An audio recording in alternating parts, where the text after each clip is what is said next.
Persepo- Persepo- Persepolis is a graphic novel written and illustrated by Marjane Satrapi.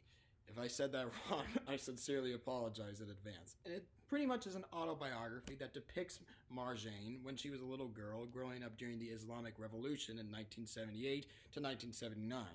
And it shows during and the after effects of what happened during. And that is a big majority part of what the story is about. She's trying to figure out what exactly is going on in her life. So she's asking her parents, her grandma, her maid, and her friends exactly what is happening and what's the effects of these people and their lives that are getting hurt by all this. And sure, you could say it's dark, but it works to its advantage really well. It's about 153 pages long. Um, it is a graphic novel, not a compilation, if that's what anyone is questioning. But a lot of people also wonder, where does a second act pull in? And I would say it pulls somewhere about page 50, about when the revolution ends. All the guards and prisoners are. Okay, well, the prisoners are leaving. The guards keep their jobs, I'm guessing. And everyone's talking about what exactly happened. And they're telling their stories to her, Marjane, the main character. And she goes around telling everybody, I'm related to a hero, someone who is fighting for the revolution. But quickly, things start to get a little gray for her. She starts to question really what is true justice. She starts hearing the tortured stories of people that happen. And there is a scene where she's getting her friends together to hurt this, not necessarily hurt, but like to tackle this one kid whose dad is considered a murderer. And later, the mom of Marjane goes and tells her, hey, you shouldn't do that. And she basically goes back to the kid and says, hey, I forgive you. Your dad might be a murderer, but it's not your fault. And the kid basically straight up tells her, no, my dad isn't a murderer. He fought to kill communists, and communism is evil. So then now she's starting to question everything. Like, okay, well, who is bad and who is good?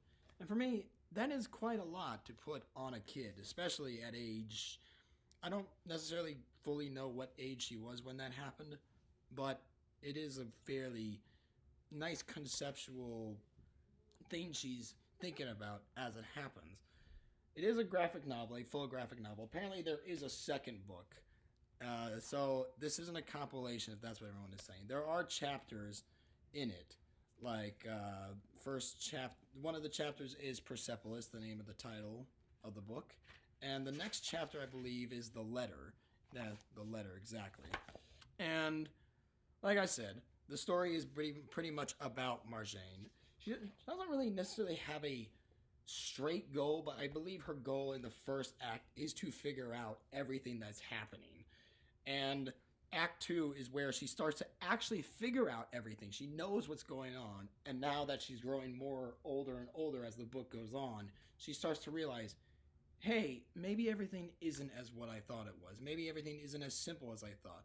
There are many moments where she actually questions, am I diabolical? Or am I just not thinking right? And I just need to grow into realizing, hey, this is good or not. And I think it's a very interesting book, especially for a teen. I don't think an 8-year-old or like someone around 10 should read this, but as a 13-year-old, I feel a lot of kids would be intrigued by this. Some of them might not even get what's going on in the book. But that's also something intriguing I found about this book, because I try to picture myself, if I was a teen reading this book, would I actually understand everything that's happening? And I think that's also another thing that really drives people to read a book like this, especially when they're a teen, is they know they're not going to get everything. In fact, they're probably not going to get most of the things if they do read a book like this at age 13. But the thing is, they want to try to understand. They want to try and figure out what exactly is going on. And I really think that is perfect use of the images she uses. The artwork in this book is absolutely cartoony, but it's also very dark and grim. And it gives this sense of morality and questions like, is that right or is that not right? And I am going to show some of the pictures. So if you're a little, affected by that warning real quick, but I'm sure most of you are not. So here is images of people getting burned in the movie theaters, and here are images of people that are lying dead after the attacks. And here's one more where a guy gets cut up after being tortured to death. And that's something I really respect about this book, is that it not only showcases what it was like during this revolution, but possibly any revolution, the morals and the difficulties people got while going through it. I do feel as well that it does have a clear beginning, middle, and end.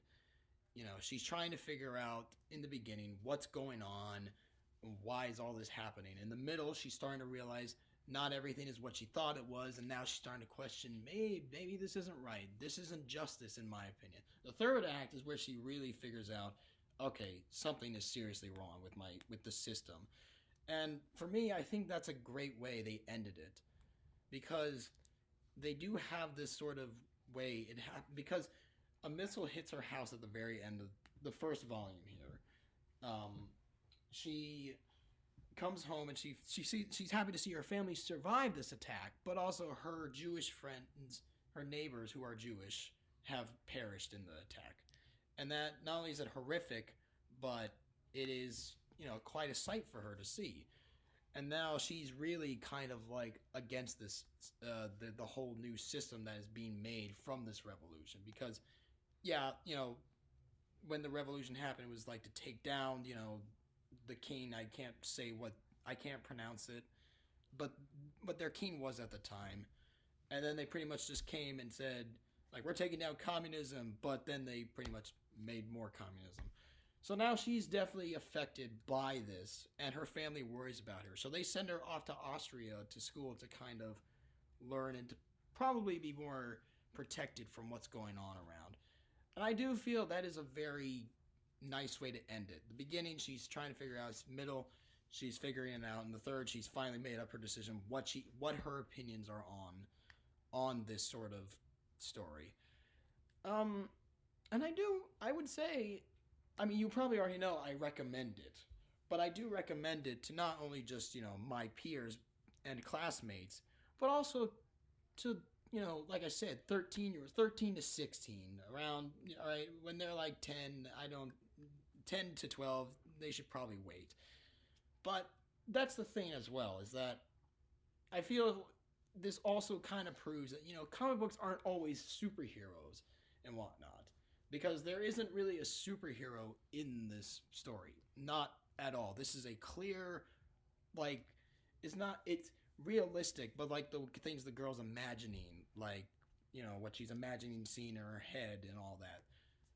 It adds a nice mixture of somewhat fantasy when she's imagining all these things that's going on, and realism. Like, she realizes and sees everything that's grim and dark around her.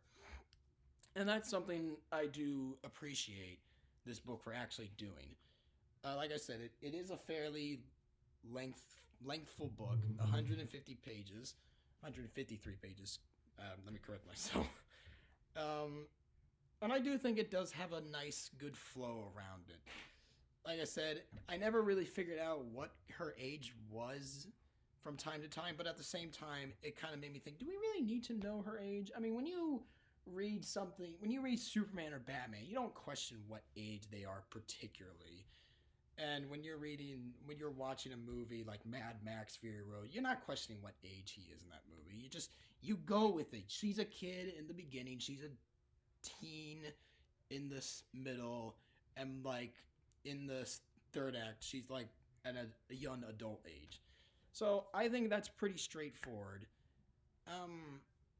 As observations go, I don't feel there is anything else to really say. She did come back to make the movie. She made her own movie, which is actually interesting because most of the times the author and illustrator just make the book, and then all of a sudden, they're done with it. So then comes like someone to direct a movie, and she came and actually directed her own movie to her book. So good job on her part. The publisher is Pantheon. Go check them out if you would like. And she also directed a movie called The Voices. There it is, right there. Little fun fact for you that she made the Voices movie. And I think she recently made another movie called Radioactive. It hasn't come out yet from my country at least. But if you do plan on watching The Voices, I just have to warn you after you read this, or if you've already read it, it's a very different movie. It's not very kid friendly at all. In fact, it's not really PG-13. It's very rated R. So I'm just warning you if you're gonna watch that. But I would recommend it. I would probably give it a. I want to give it an A plus, but I'm not sure. But if I could say something, if anybody's seen The Big Lebowski, when they say the dude abides, I will say the critic, and I'm really not a professional critic. I wish I was, but I'm not. I'm an imposter critic. But if I was, I would say the critic abides Persepolis. Go check it out. I hope you enjoy it.